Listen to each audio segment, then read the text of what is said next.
Oh, you're really good at blowing on things, Justin.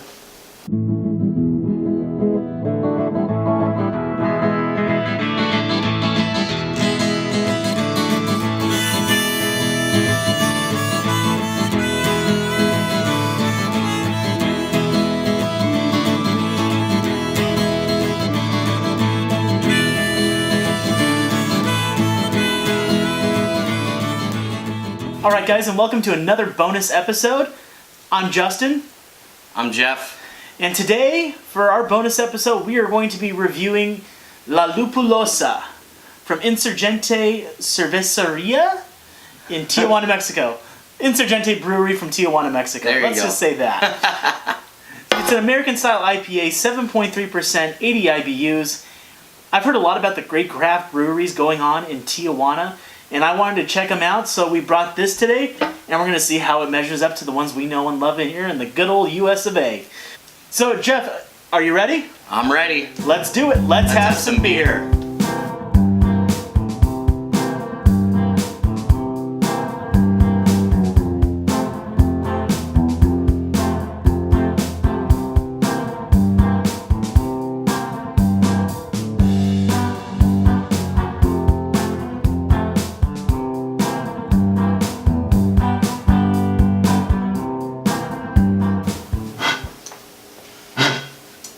Oh, you're really good at blowing on things, Justin. Alright guys, the beers are now poured. It's time to check out that aroma. Let's check it out. Ooh. Okay, so when we're talking about IPAs, you don't normally think pineapple and passion fruit and guava, but that's what I'm getting off this aroma, and it's really, really nice. It's not as intense as like a Northeast IPA or a hazy IPA, but you get those airs and those whispers of it, and it's very nice. It's subtle, but it's there. It's light. I'm also getting a little bit of earthiness to it too. Yeah. And the aroma is, oh man, it's reminding me of, that's what it is. What? It's reminding me of a Lagunitas IPA. The aroma that I'm getting, it's the same kind of like citrus orange peel, a little bit of earthiness to it. Yeah. It's the same thing that I'm getting out of this. Like, as soon as I smell it, I was like, man, this smells so familiar. And that's kind of... It's an old friend in a sombrero, that's what you're saying. Yeah, it's Lagunitas' Mexican cousin, I guess. Alright, so now that we've smelled it, let's see how it goes. Oh, cheers, man. Cheers. Ooh. Wow. Wow. There's a real maltiness to this IPA that you don't normally get in an IPA. That being said, it doesn't lack on hops either. It's really, really impressive. Yeah. Normally when you think of like Mexican cervezas, you're thinking of those clear bottle drinks that you stick a lime into and you have to swirl it up and shake it out to get some flavor in there. This doesn't need it at all. No. It is delicious, it is malty, it is earthy, it is hoppy, it is delicious. It's got a lot of the sweet, malty flavors in it. It's got a little bit of a breadiness to it as well. But man, like Justin said, I mean, it's not lacking on hops either. I mean, it's kind of heavy in both categories. I don't know how well they accompany each other. I don't know if it's super well balanced. It kind of seems like you have the malts on one side and the hops on the other, and they just kind of compete. It's a battleground in your mouth? Yeah, kind of. I mean, it's still a great beer. I mean, the flavors that you're getting out of this are... I mean, I'm impressed. Not to talk shit on beer that was made in Mexico or anything. I mean, I really haven't had a lot made in Mexico. You haven't even had those beers on the beach where you crack it open, stick the lime in, and shake it up? Hell no. But what I will tell you is, as an IPA fan, this is quite delicious. I mean, it's really nice. The finish is... a little long. It's staying with me a little bit, so that tells me that this is probably something I wouldn't want to necessarily have with like a meal. This would be more like sitting back with a friend, catching up, and just enjoying a nice bottle of this La Lupulosa. I don't know. I mean, I think I could have some enchiladas or a nice ceviche with this. I mean, if you put enough pork, enough fat, and enough salt on it, yes. But otherwise, I feel like the hops in this is going to kind of rule your palate a little bit. That is true. So anything that you eat, you're going to be competing with this beer. Strong flavors. I mean, it's not a palate wrecker or anything. I mean, it's not going to completely destroy your palate, but it's there. I mean, for me, this would be more of a chill beer. Mm-hmm. It really would be.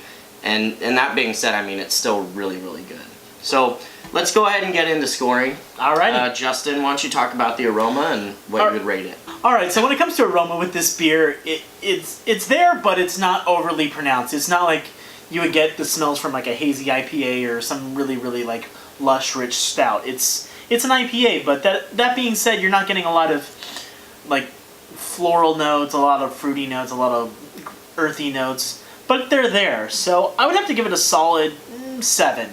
It's there, it's average, it's nothing to write home about, but the smells there are very, very nice, and they're very, mellow. That's the best way to put it. Mellow aromas. Yeah, it's not overpowering. It's just kind of there. Yeah, Jeff? So yeah, I'm with Justin. I would probably give this a 7 on the aroma, maybe an 8. I mean, it really depends. It's got a great aroma. You pick up on it right away. It's not overpowering. You can recognize the hop varieties straight from that smell. When I smelled this beer, my first thought was, damn, I've had this beer before. And I think the reason why is the hop varieties that they're using in this, the fact that it's a West Coast style. I mean, I'm picking up on a lot of the same malt and hop combinations. Mm-hmm.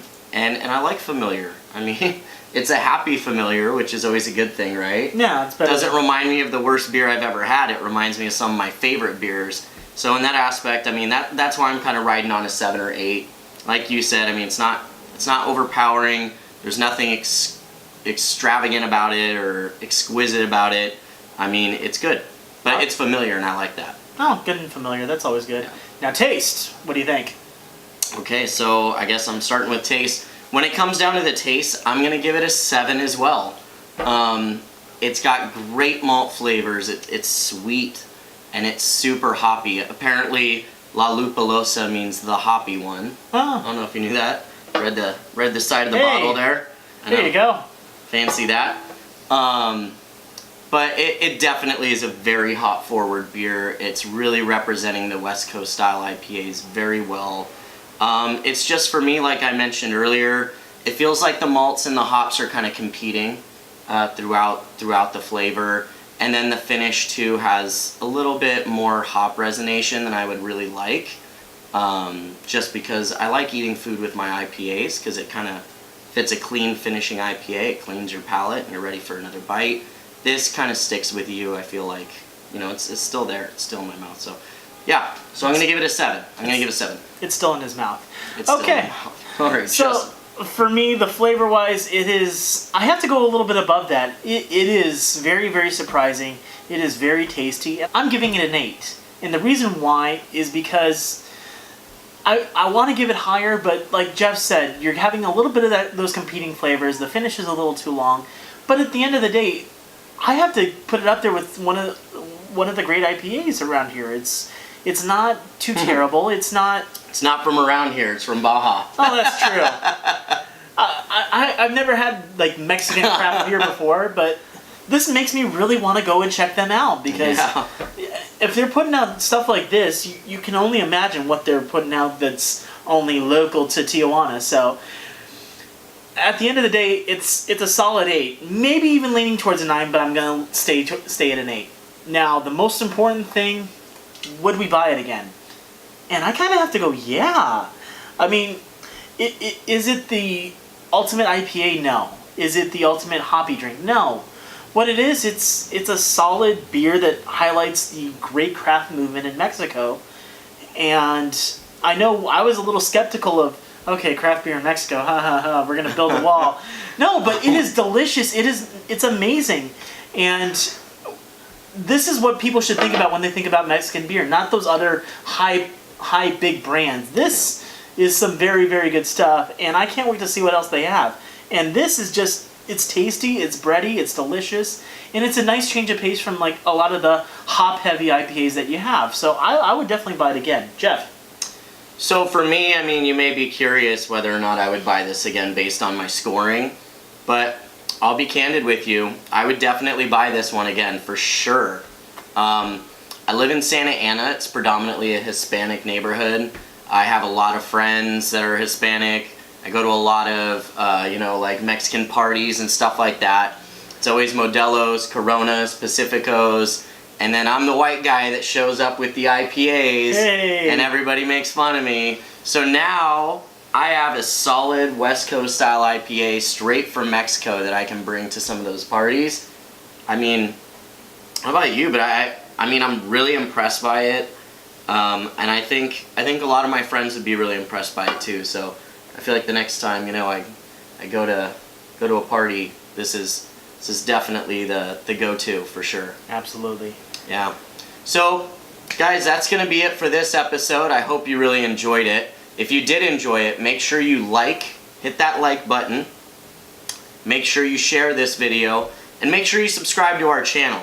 If there's a beer you want us to try in a later episode, make sure you leave it in the comments below.